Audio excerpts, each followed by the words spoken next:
My daughter forgot to hang up the phone. I overheard them saying he's being sent to a nursing home. I stayed silent. They sold the house for $5 million.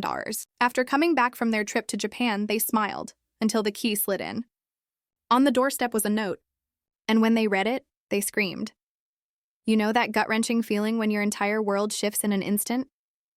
When the person you love most betrays you in a way you never thought possible? I felt that, and then some when my own daughter thought she'd hung up the phone. But she didn't. And what I heard next wasn't just a betrayal. It was a cold, calculated blueprint for my ruin.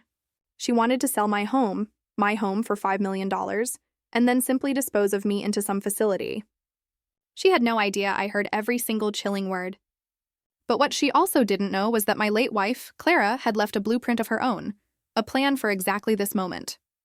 And trust me, when Jessica and her husband came back from their celebratory trip to Japan, they found a very different welcome home. It all started as these things often do, innocently enough. Jessica called, her voice sweet and concerned, asking if I was managing okay. It was a familiar, grating tune she'd been humming for months. The house was too big, the maintenance too much. It's all for your own good, of course, Dad, she'd always say. I gave my usual gentle reply, telling her not to worry, that I had everything completely under control. It was a dance we performed, a careful choreography of her feigned concern and my practiced deflection. I knew what she wanted. I just didn't know how far she was truly willing to go to get it. Then came her practiced sigh, a sound of polite frustration. Okay, Dad, well listen, I've got to run. Tom's calling me on the other line. I'll call you back later, okay? I mumbled my goodbye, already expecting the click that would end the call. But it never came. Instead, the line went quiet for a fraction of a second, then a muffled rustle as she shifted the phone, and then Tom's voice clear as a bell. Did you talk to the realtor yet? My blood ran instantly, absolutely cold. I stood there frozen, the pruning shears still clutched in my hand, a single vibrant rose petal clinging to the blade. Jessica's voice returned then, but it was drastically different. The warmth, the feigned sweetness was gone, replaced by a cold, sharp efficiency. It was the voice of a businesswoman closing a deal. Yes, she said, he thinks we can get $5 million, maybe more if we move fast. We'll have enough for the condo downtown and that long trip to Japan. But first, he has to go to a nursing home. I'll handle the paperwork this week. He won't even know what's happening until it's done. $5 million. A nursing home. The words hung in the quiet garden air, ugly and venomous. It wasn't just the plan that shocked me. It was the casual cruelty of it all, the complete, utter absence of love. It was as if she were discussing liquidating an asset, not disposing of her own father. I didn't breathe. The buzzing of a bee near a vibrant red rose seemed deafening, painfully loud. The sweet scent of the flowers in my garden turned acrid, bitter in my nostrils. My entire world, my peaceful, orderly world, had narrowed to the poison pouring through the small speaker of my phone. I stood there for what felt like an eternity, listening to the sickening silence on the other end, until she finally disconnected properly. I lowered the phone, my hand surprisingly steady. There was no immediate surge of rage, no crushing wave of grief. There was only a profound, chilling clarity. I walked back into the house Clara and I had built, the house where we'd raised the daughter who was now planning to evict me. I went to my study, to the old mahogany desk that had been my father's. I opened the bottom drawer, the one that had always been locked. My mind flashed back 3 years, to a sterile hospital room, the rhythmic beeping of machines. I remembered holding Clara's frail hand and Jessica's tearful promise. I'll take care of Dad, Mom. Don't you forget. The promise was a lie. Her tears, a performance. I reached into the back of the drawer and my fingers closed around a small, cold piece of metal. It was a key I hadn't touched in 3 years.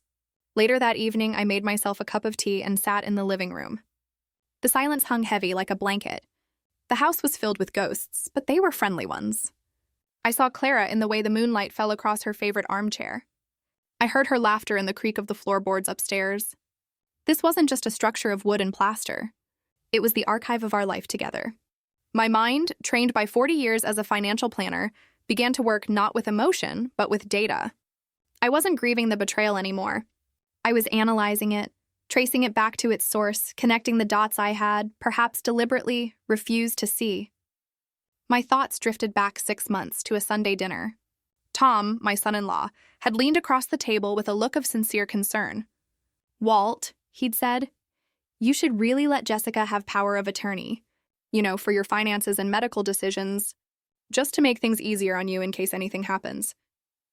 It had sounded so reasonable, so responsible. I had politely declined, stating that I was still perfectly capable of managing my own affairs. I saw a flicker of annoyance in Jessica's eyes before she quickly covered it with a smile. That was the first cut. Then there was the armchair. I'd come home from my weekly grocery run to find two movers carrying Clara's favorite wingback chair out the front door. Jessica was directing them, a bright false smile on her face. "Dad," she'd announced, "I got you a surprise. I found a much more modern recliner for you online." This old thing was so dated. It was bringing the whole room down. She hadn't asked. She had simply erased a piece of my wife, a piece of my history, and replaced it with something new and sterile that she found more acceptable. I said nothing. I let the silence speak for me, but I knew she didn't understand its language. That was the second cut. The final memory was the sharpest. I'd come home early from a doctor's appointment a few weeks ago. The house was quiet, and I walked in through the back door. I heard Jessica's voice from the kitchen, sharp and brittle, utterly unlike the sweet tone she used with me. She was on the phone with one of her friends. "I can't just drop everything and go to Bali for a month," she complained. "Are you kidding me? I have to stay here and look after my father. It's a full-time job." The hypocrisy of it was breathtaking. Her care consisted of a 30-minute visit once a week, most of which was spent scrolling through her phone. The lie, the portrayal of herself as a long-suffering martyr, was a deeper wound than any simple complaint could ever be. That was the third cut. These memories didn't bring pain now. They brought focus. They were pieces of a puzzle, and with the words I'd heard in the garden, the final piece had clicked into place. As if on cue, my phone rang again. It was Jessica, her voice once again dripping with manufactured sweetness. "Hi, Dad, good news. Tom and I decided to take that anniversary trip to Japan we've been talking about. We'll be gone for 2 weeks, but we wanted to come over this weekend and give you a big surprise first." A surprise. I knew what the surprise was. It was the opening move of her campaign, the first gentle push towards the nursing home. "That sounds wonderful, dear," I said, my voice even and calm. "You two deserve a nice vacation." I gave her my blessing. I gave her the rope. After I hung up, I stood and walked to the small table by the door where I kept my keys. I didn't take the keys to my new sedan. I took the older, heavier set, the ones from my 20-year-old pickup truck. I knew exactly where I was going. I was going to the bank. The old pickup truck rumbled down the familiar streets, but I saw nothing. Not the neighbor waving from his porch, not the kids playing street hockey, not the vibrant autumn leaves that Clara had loved so much. My world had shrunk to the space between my hands on the steering wheel and the road ahead. There was no anger left, no sorrow. They had been burned away, leaving behind something hard and clear like diamond, a purpose. The drive to First National Bank was less than 10 minutes. But in that short span, a lifetime of memories played out behind my eyes. I saw Jessica on her first bicycle, scraped knees and a triumphant smile. I saw her at her high school graduation, her future as bright as the flashbulbs of the cameras. I saw her standing by her mother's grave, her face a mask of grief I now knew was hollow. I had to separate the daughter I had raised from the woman she had become. One was a cherished memory. The other was an adversary. The bank lobby was a stark contrast to the storm in my mind. It was a place of mundane transactions and quiet order. People stood in line, checked their phones, waited for their numbers to be called. I was just another face in the crowd, an elderly man in a worn tweed jacket, someone you would pass on the street and forget instantly. A young professional woman named Maria greeted me with a polite smile. "Mr. Hayes, good to see you. How can we help you today?" I told her I needed to access my safe deposit box. She nodded, her smile never wavering, and led me toward the back. We walked through a carpeted hallway to a set of polished steel bars. Beyond them lay the vault. Maria unlocked the gate and swung it open, the movement smooth and silent. The air inside the vault was different. It was cool, dry, and smelled faintly of metal and old paper. It was the scent of secrets, of wealth, of things kept safe from the ravages of time. She led me to a wall of small, identical metal doors. Number 347. My signature was compared to the one on the card. A perfect match. Then came the ritual I remembered so well. Maria inserted the bank's key into one lock. I inserted my own small, cold key into the other. She turned hers. Then I turned mine. There was a satisfying heavy click as the tumblers aligned. The mechanism was unlocked. Maria, with professional discretion, pulled the long metal box from its compartment and placed it in my hands before gesturing toward a small, private viewing room. "Take all the time you need, Mr. Hayes," she said. And then she was gone, leaving me alone with the past. The room was small and bare, containing only a small table and a single chair. I placed the box on the table. It felt heavier than I remembered, heavy with unspoken words, with a love that had planned for a betrayal it hoped would never come. My hands were perfectly steady as I lifted the lid. Inside the box, nestled on a bed of old documents, were two items.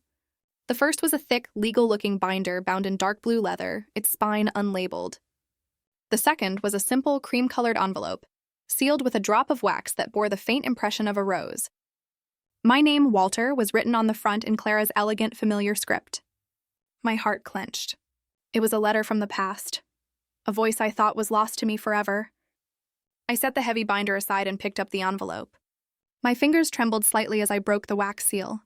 The paper inside was crisp, and the scent of Clara's lavender perfume, faint but unmistakable, rose to meet me. I unfolded the pages and began to read. "My dearest Walter," she began, "if you are reading this, it means I am gone, and you have finally found the need to open this box. I am so sorry, my love. I am sorry that a time has come where you felt you had to look for answers here. I prayed this day would never arrive, that my worries were just the foolish anxieties of a wife who loved her husband too much. But I also knew I had to prepare, just in case. My love for you was never anxious or foolish. It was practical. It was my life's greatest work. Please know that what you are about to discover in this box was not born from a lack of love for our Jessica. I love our daughter with every fiber of my being. I see the best of us in her, your determination, my eye for detail. But I also see a part of her that worries me. A pragmatism so sharp it sometimes cuts away at the softer things, the more important things. She measures the world in outcomes and successes, in forward momentum. Sometimes, in her rush to get ahead, she forgets to look at the people she is leaving behind. She loves you, Walter. I truly believe that. But she loves you in her own way, and sometimes her way does not put your heart first. I could not bear the thought of my darling husband, the man who gave me a lifetime of unwavering devotion, spending his final years in a place where his comfort was a line item on a monthly bill. That is why I did what I did. The binder in this box contains the legal framework for the Clara Hayes Family Trust. I used a portion of my own inheritance, the money my father left me, to set it up years ago. Our home, this beautiful house filled with our memories, is the primary asset of that trust. It does not belong to you, and it does not belong to Jessica. It belongs to the future we built together. I did this to protect you, my love, to give you a shield. A home is not just an asset to be liquidated. It is a sanctuary. It is the keeper of our stories. And you, Walter, are its most precious guardian. You have every right to live in our home, surrounded by our memories, for as long as you draw a breath. That right is absolute and unassailable. I have made sure of it. This was my final gift to you, a fortress of love to keep you safe when I no longer can. Live your life fully. Fill that house with music and the smell of baking bread. Keep my roses blooming and know, with every sunset you watch from the porch, that my love is still there watching over you. All my love, forever, Clara. Tears I didn't know I had been holding back streamed down my face, blurring the beautiful script. They were not tears of sadness, but of overwhelming gratitude and love. She had seen it all those years ago. She had seen the potential for this exact heartbreak, and she had built me an ark. She had known the precise nature of our daughter's ambition and the cold logic she might one day employ. The letter was not a condemnation of Jessica. It was a testament to Clara's profound understanding of human nature. She had not acted out of anger, but out of a fierce, protective love. She had left me more than a house. She had left me a plan. She had left me permission. I carefully folded the letter and placed it back in its envelope. Then, with a newfound resolve, I reached for the dark blue binder. It was time to read the rest of her instructions. My tears for Clara dried, but the warmth of her love remained, a steadying presence in the cold, quiet room. I placed her letter carefully back on the table, a sacred text I would return to later. Now there was work to do. I pulled the heavy, dark blue binder towards me and opened it. The pages were thick, creamy cardstock covered in the dense, impenetrable language of the law. To most people, it would be an intimidating wall of text, but to me, it was a familiar landscape. For 40 years as a financial planner, I had navigated these forests of jargon, translating complex trusts and estates for my clients. I knew the language of whereas and heretofore. I understood the subtle power hidden in a well-placed comma. This was my territory. My eyes scanned the first few pages with professional speed. The Clara Hayes Family Trust, established on May 10, 2012. I noted the key appointments. Clara was the settlor, the creator of the trust. I, Walter Hayes, was named as the sole lifelong trustee, the manager of the assets. Our daughter, Jessica Hayes Martin, was listed as the primary beneficiary, the one who would inherit upon my passing. It all seemed straightforward, a standard arrangement to protect the house from probate court and ensure a smooth transfer of assets. I turned the page, my mind working methodically, searching for the fine print, the little details where the true intent of a document always resides. I found it in Section 7, titled Conditions and Stipulations of Beneficiary Inheritance. My finger traced the lines of text as I read. Clause 7A was standard, outlining that the beneficiary must be of legal age and sound mind.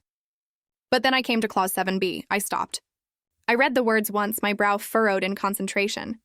Then I read them again, slower this time, letting each word sink in. It was written in precise, unambiguous legal terms.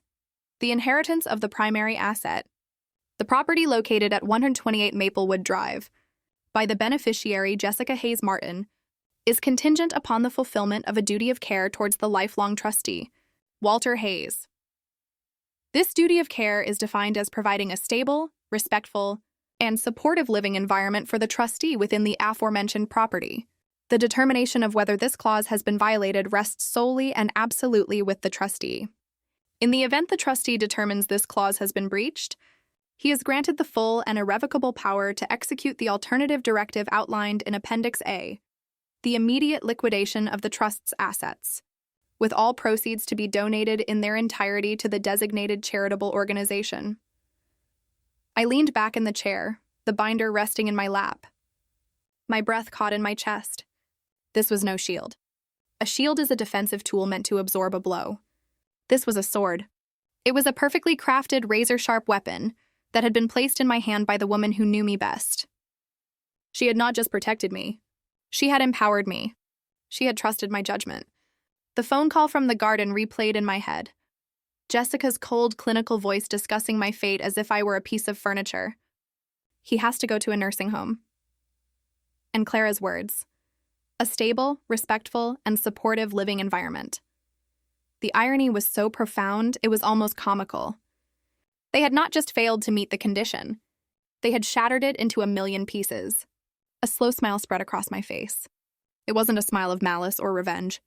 It was the quiet, confident smile of a man who had just been reminded that he was not powerless.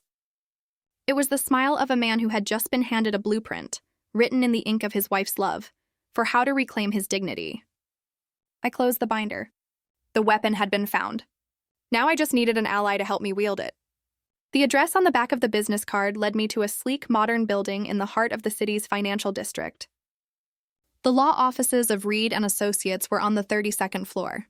I stepped out of the elevator into a space that was the complete opposite of my warm, cluttered home.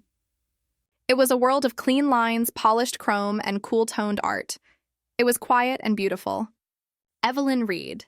Her hair was a stylish silver, cut short and sharp.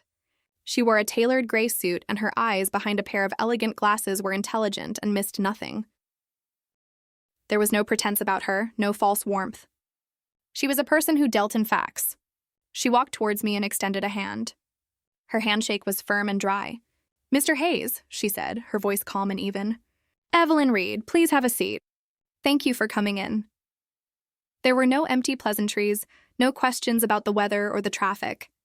It was straight to business. I appreciated that. I sat in the leather chair opposite her large, uncluttered desk. I didn't waste time either.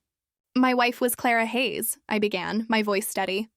"You prepared a family trust for her about 13 years ago. I'm here today because I believe a clause in that trust is about to be violated." At the mention of Clara's name, a subtle shift occurred in Evelyn's professional demeanor. The sharpness in her eyes softened, replaced by a flicker of genuine warmth and remembrance. A faint smile touched her lips. Clara, she said, her voice taking on a softer tone. She was one of the most formidable women I've ever had the pleasure of knowing. Whip-smart and fiercely loyal. She always thought 10 steps ahead of everyone else. She leaned forward slightly, her focus entirely on me now. I'm not surprised you're here, Mr. Hayes. When we drafted that document, she made me promise I'd be ready for your call, even if she hoped it would never come. So tell me, what did Jessica do? Her directness was bracing. It cleared away all the emotional fog and left only the hard facts of the situation. I recounted the story of the phone call, keeping my tone as level and objective as I could. I laid out the facts. The plan to sell the house, the intention to move me into an assisted living facility, the cold financial calculus behind it all.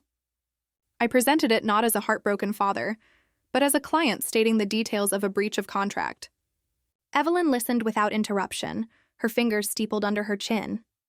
Her expression was unreadable, but I could see a storm gathering in her intelligent eyes.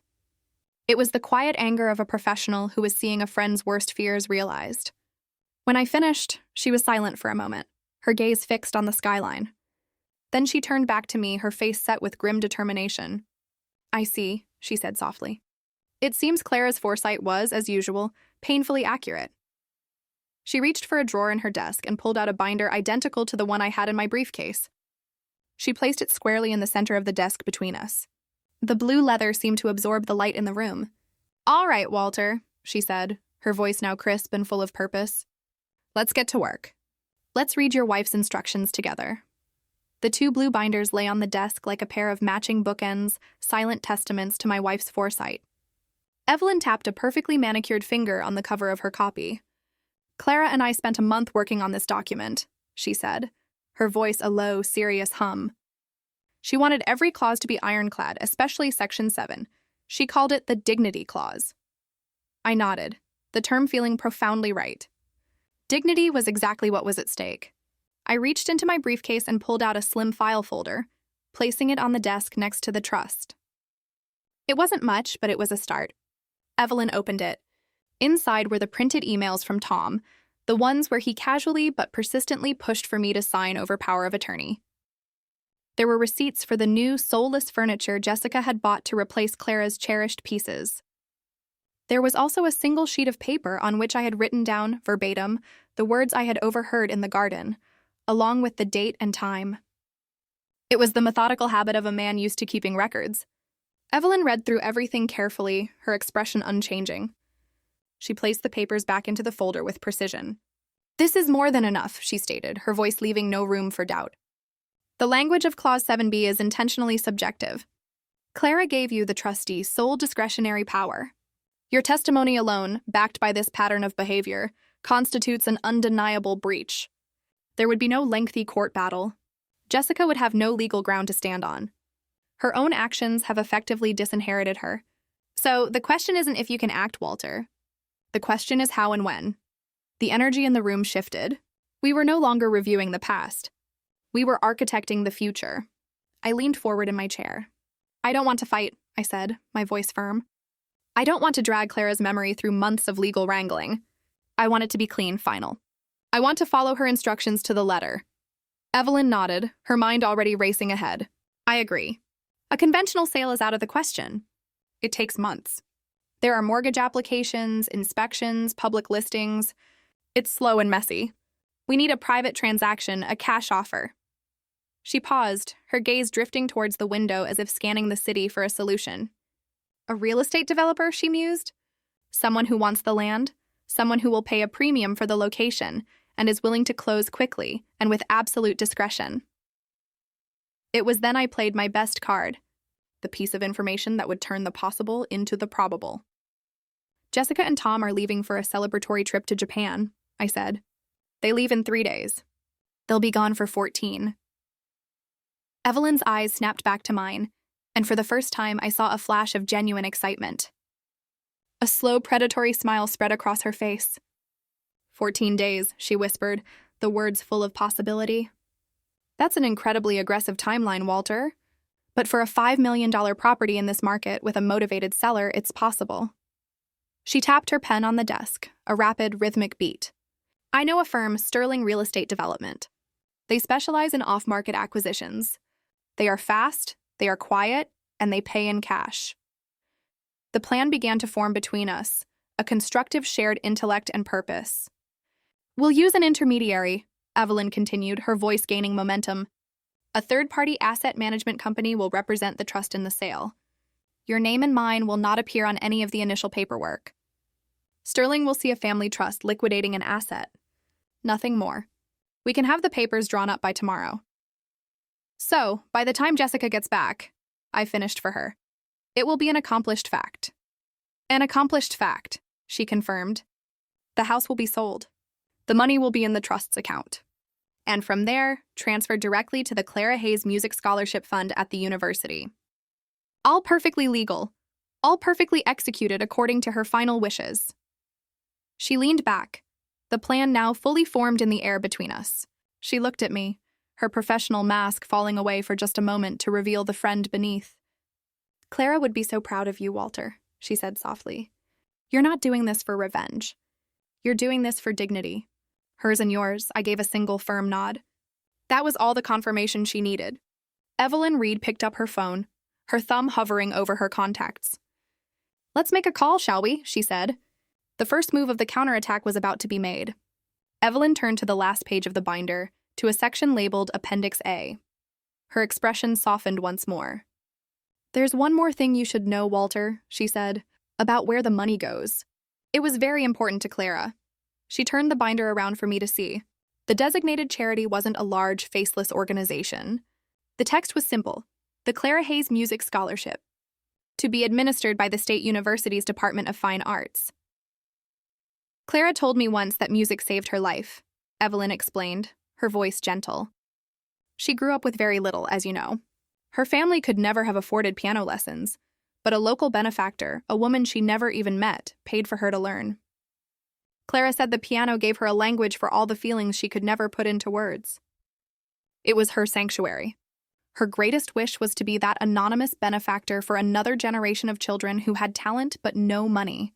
I pictured Clara at our old upright piano, her fingers dancing across the keys, her eyes closed in concentration, a small, peaceful smile on her face. It was her favorite place in the world. This wasn't about erasing a memory of her. It was about amplifying it, turning our home into a legacy that would echo in concert halls and practice rooms for years to come. It was the most beautiful, perfect thing she could have imagined. My quiet resolve hardened into a righteous certainty. This was no longer just about protecting my dignity. It was about fulfilling her dream. As if summoned by the gravity of the moment, my phone began to buzz on the desk. The screen lit up with a picture of Jessica smiling brightly from a family photo taken years ago. The smiling woman on the screen felt like a stranger now. I looked at Evelyn. She gave me a single decisive nod. I answered the call and pressed the speakerphone button. Dad! Jessica's voice chirped, full of a breathless, artificial excitement. You are not going to believe this. Tom and I were looking at flights just for fun, you know, for our anniversary. And we found the most amazing deal to Japan. To Tokyo, I looked at Evelyn. Her face was a perfect, unreadable mask, but I saw the glint in her eyes. The universe wasn't just giving us an opportunity, it was serving it to us on a silver platter. They were leaving.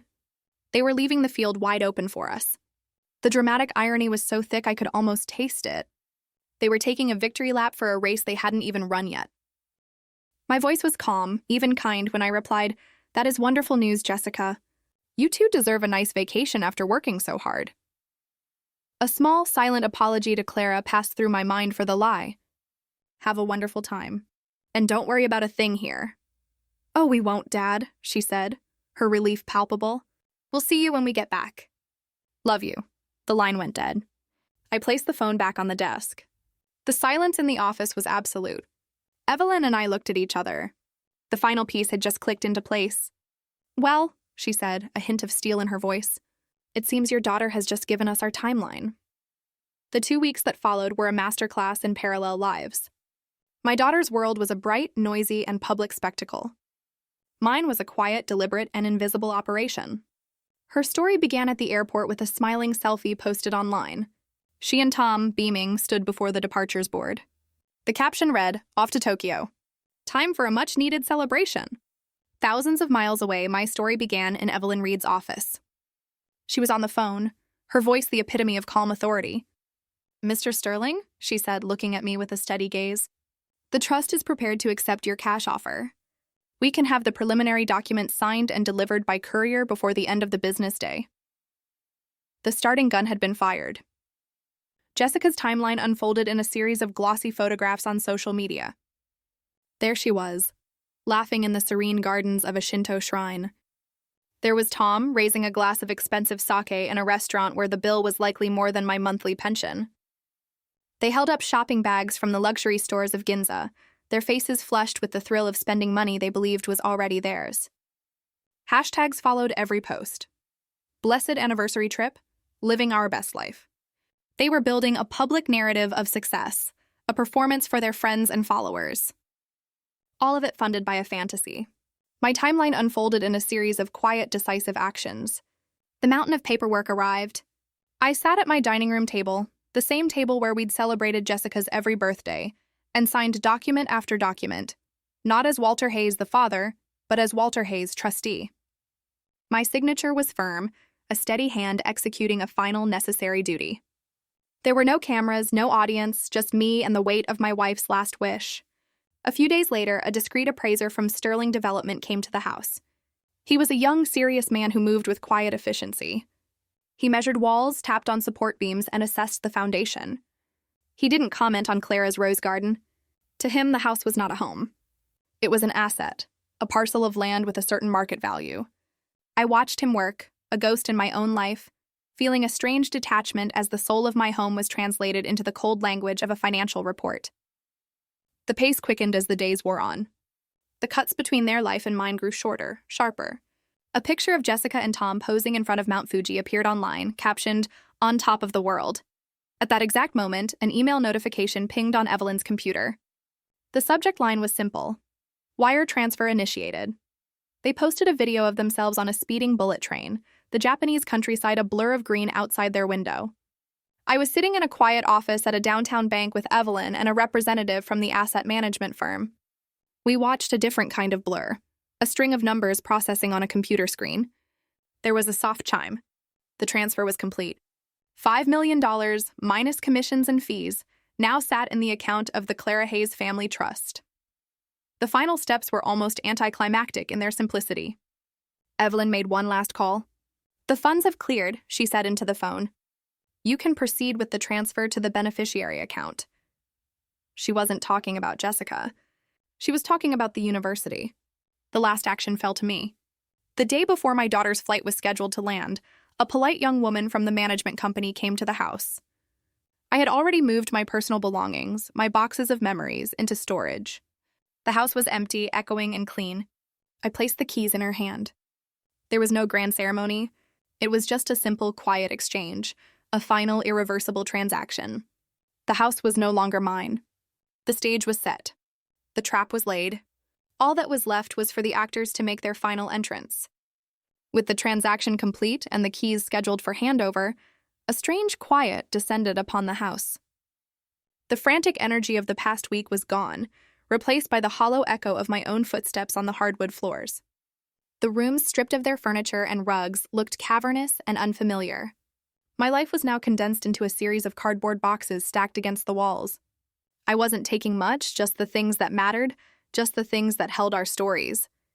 My work was slow and deliberate. I carefully wrapped the small porcelain robin that had sat on Clara's bedside table for 30 years. I folded her favorite cashmere sweater, the scent of her lavender perfume still clinging faintly to the fabric, and placed it in a box labeled Keepsakes. This wasn't just packing. It was a ritual of remembrance, a final, quiet conversation with the woman I loved. At the bottom of an old cedar chest in the attic, my fingers brushed against the worn leather of a book. It was our first photo album. I sat down on the dusty floorboards and opened it. The pages were filled with the ghosts of a happier time. Our wedding day, the day we brought Jessica home from the hospital, her first steps. I turned a page and a single photograph stopped my breath. It was a picture from a summer picnic when Jessica was 5. She was perched on my shoulders, her small hands tangled in my hair, her head thrown back in a fit of pure, unadulterated laughter. I was looking up at her, my own face alight with a kind of adoration only a father can know. We were a perfect, self-contained universe of joy in that frozen moment. I stared at the girl in the picture, at her bright, trusting eyes. Where did she go? What happened to the little girl who thought her father was the strongest, kindest man in the world? A wave of profound sadness washed over me, a grief not for the house or the money, but for the daughter I had lost long before she had planned to get rid of me. But the sadness did not bring doubt. It brought clarity. My actions were not a betrayal of this smiling child. They were a necessary consequence for the woman she had become. The woman who had forgotten this little girl ever existed. I looked at the photograph and spoke to it in the quiet of the attic. "This isn't for you," I whispered. "This is for the woman who forgot you. This is for your mother. And this is for me." It was an act of preservation. I was saving the memory of that joyful father from being destroyed by the callousness of his daughter. With a gentle hand, I closed the album. I walked back downstairs and placed it on the mantel of the fireplace, right in the center. I would not be taking it with me. That part of our story belonged to this house. And this house no longer belonged to me. I turned the key and the door to my new life swung open. It was a modern apartment on the 15th floor, with clean white walls and large windows that drank in the afternoon light. It was smaller than my old house, more compact, but it felt lighter. It wasn't filled with the ghosts of the past, but with the quiet promise of a future I could write for myself.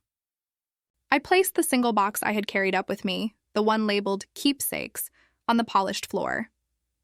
It looked small in the empty room. I walked to the floor-to-ceiling window and looked out. The city spread out before me, a vibrant, sprawling map of a world that was no longer confined to a single street, a single garden. The setting sun painted the sky in hues of orange and purple. Down below, the lights of cars moved like a river of stars. I took a deep breath, the first truly deep breath I had taken in years. It was the breath of a free man. I felt no sadness, no regret, only a profound, unshakable peace. The stage was set. The curtain was about to rise. All I had to do was wait. The black SUV pulled up to the curb, its engine purring with an expensive quiet. The doors opened, and out stepped Jessica and Tom, looking rested, tanned, and utterly triumphant. They wore new clothes that spoke of duty-free shopping sprees, their luggage plastered with tags from Tokyo, a testament to their 2-week victory lap.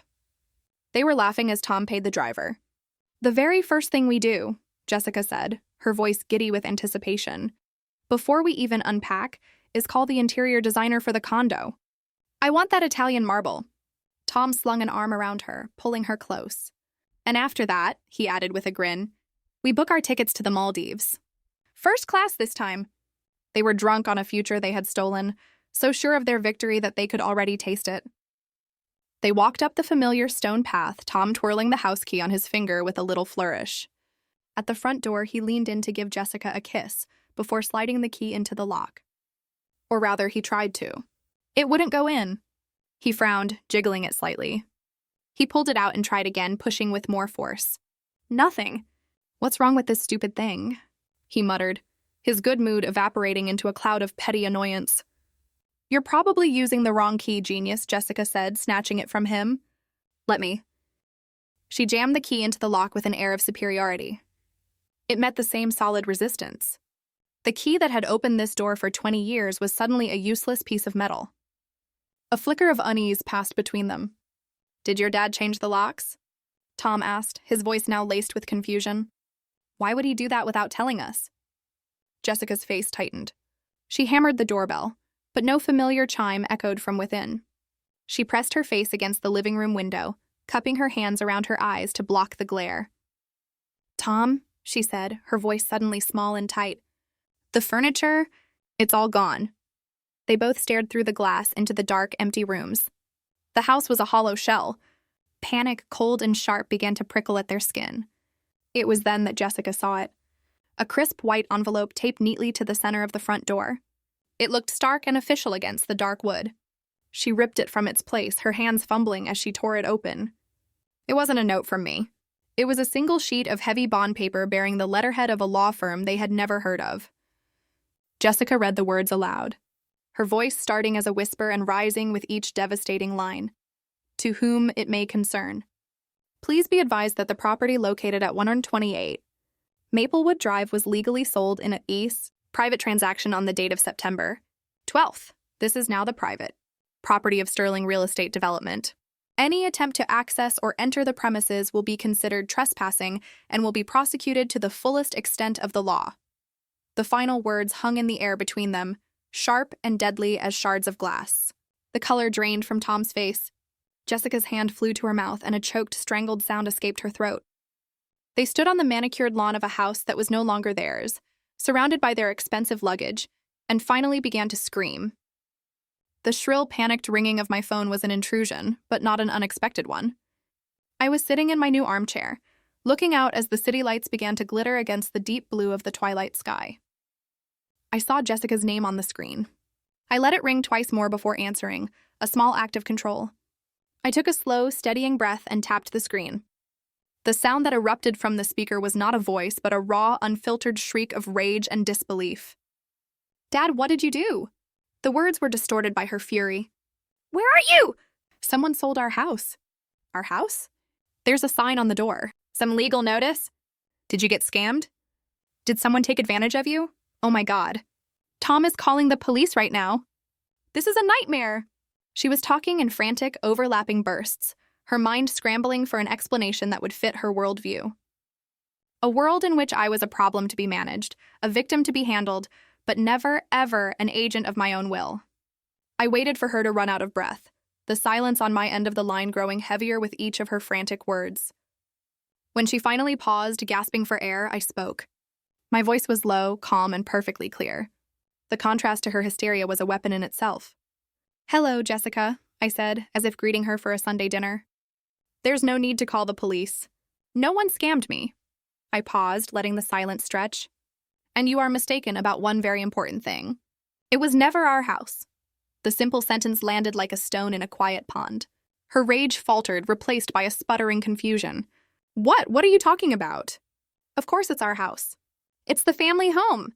It's been in the family for 50 years. Where are you? We need to fix this, Dad. You need to tell me what happened." She was still trying to be in charge, to fix the mess her incompetent old father had surely made. She still didn't understand that she wasn't fixing a problem. She was facing a judgment. "No, Jessica," I said, my voice still level, cutting through her panic with the cool precision of a surgeon's scalpel. "It was your mother's house, and I have simply done what she asked of me. I have followed her final wishes to the letter." I could hear her sharp intake of breath, a sound of shock and dawning horror. I didn't give her time to respond. "Everything you need to know has just been sent to your email. I suggest you read it carefully." Her voice was a strangled whisper now, the fury and entitlement replaced by a desperate, pleading tone I hadn't heard since she was a little girl who had broken a favorite toy. "Email? What email?" "Dad, please don't do this. You can't do this to us. We're your family." I looked out at the city lights, at a future that was finally my own. "Your mother gave you every opportunity to define what family meant, Jessica," I said, my voice soft but unyielding. "You made your choice. Now you get to live with it." I took the phone from my ear, looked at her name on the screen one last time, and with a steady finger, I pressed the red button to end the call. The silence that filled my apartment was no longer empty. It was peaceful. It was the sound of a lock clicking into place on a door that would never be opened again. Her screams dissolved into ragged, desperate sobs. With trembling hands, Jessica fumbled with her phone, her thumb swiping erratically across the screen as she searched for her email app. Tom stood beside her, a statue of disbelief, his face pale and slack-jawed. Finally, she found the email. The sender was an address she didn't recognize, a generic name from the asset management firm.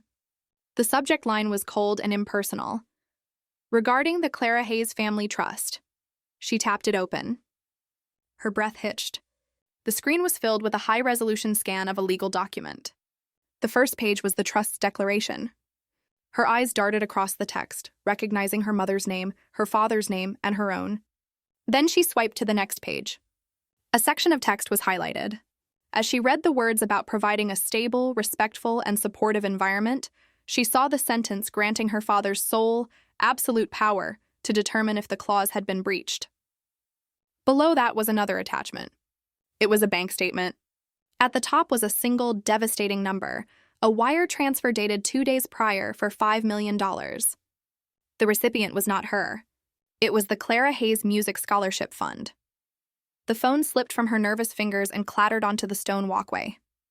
The truth in all its brutal, irrefutable clarity had finally arrived. They hadn't been robbed. They hadn't been scammed. They had been outmaneuvered, outplanned, and utterly defeated by the quiet old man they thought was a fool. They sank to the curb amidst their luxury luggage, two shipwrecked survivors on an island of their own making, the echoes of their triumphant laughter now a bitter mockery. Miles away, in a quiet apartment overlooking the city, I placed the small, framed photograph of Clara on the clean white mantel of my new fireplace. She was smiling, a look of serene confidence in her eyes, as if she knew this day would come. The city lights twinkled outside, a silent constellation of new possibilities. I looked at her picture, at the face of the woman who had given me one last perfect gift. "We did it, Clara," I whispered to the quiet room. "We did it." And for the first time in a very long time, my world was completely at peace. What would you have done if you heard that conversation?